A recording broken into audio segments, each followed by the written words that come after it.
প্রত্যেক শিশুর একটি সুযোগ প্রাপ্য। আমরা সবাই মিলে সবার জন্য একটি উজ্জ্বল ভবিষ্যৎ তৈরি করছি। আজ আমরা নতুন কিছু শিখব। ঝড়ের দিনে ঝরে পড়া যে প্রাণগুলো দুঃখে ভরা, এ মাসে ডরসে ছুটে চলে যিশুর প্রেমের আলো জ্বলে।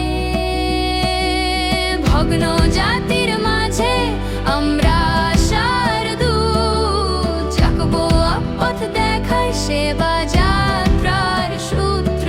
অসহায়ের কান্না যেখানে অন্ধকার, সেখানে পাঠায় প্রভু তার সেবার বাহার। আমরা থামবো না, প্রভুর নামে চলবো সর্বদা।